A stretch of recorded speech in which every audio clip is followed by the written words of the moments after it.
ettaka likalanirwa liwezaako hekitera za 40 nga lisangibwa bbira nakuwadde ewakiso esinga okuluma abooluganda bano kwe kuba nti bakyasobola kukwesa kifo kyabwe wakati mu kulaga ebiwandiiko ebikwata ku ttaka lino omuli n'ekyava batutudde okusomoza okubayitamu oluvala ebintu byabwe kuli ebirimu okusaayibwa nga tebyokulya mu ntabo w'amante. Tetukyalina bwe tusula, tuli mu mbeera mbi. Emmwanyi bazisaawa, emmere bagisaawa, ennyumba bazikuba ne zijja ku ttaka, bazimba kirona misana, bazimbisa mmundu. Bano balumiza abali emabega okukkiriza ku ttaka lino okuleeta abakifeesi bagamba nti basuse okubatulugunya. Kati buno muna mukyala wange ali lubuto sina kyakulya naye banfumaganyiza laba ekiyumba kye tulimu tuli wajjajja batwagaliza 10 nga batutwalira ettaka lyaffe n'otuuka mweno n'owaayo 10 n'otuuka wali n'owaayo 2 akati munnange bwonna bw'obadde olima n'olima kasooli oba okubeera ku makya nga bamusaaye. Yeradde Musomo agamba nti babeerera ekisibo okufuna obwenkanya mu nsonga n'oluvannyuma lw'abantu bano okulagana ebitongole by'okwerinda ng'olwe batuuka tebayambibwa. Pulezidenti Museveni tatankulaajanira court injunctions zino tutambudde ku buli poliisi.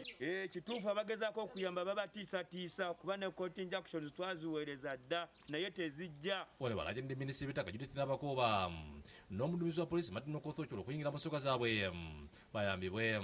Naye tusaba n'abakooba tuyambe ogambe muzeeyi batulize ebintu byaffe baleme kutwala bintu byaffe.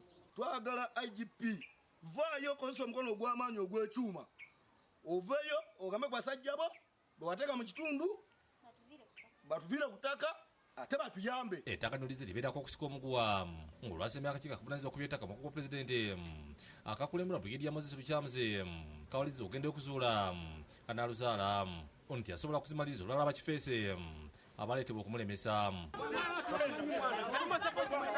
Ate bazzukulu ba Ernest ebyo nga begattiddwako abutuze Mutundwe Lubaga balemesezza bawanyidde ba kkooti okuzikula ebisigala by'abantu baabwe. Bantu basanze besonda okufaafagana n'omutyenna anaabikwatako.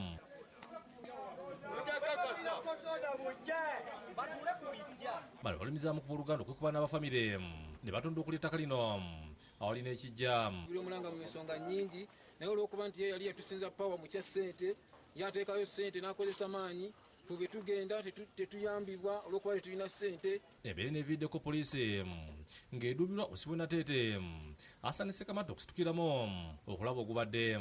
Ono ategeezza nti wadde abadde n'ekiragiro atasobola kuteekamu nkola olw'embeera gy'asanzeewo n'asaba abafamire basooke beetereeze. Famire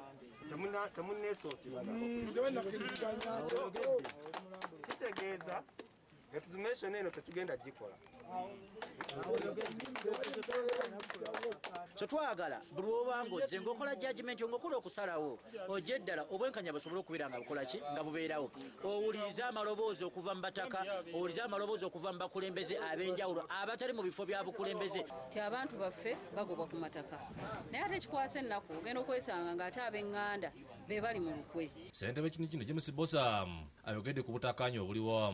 Ng'era bwe yazze tetusobola gigoba nze I cannot fight a court order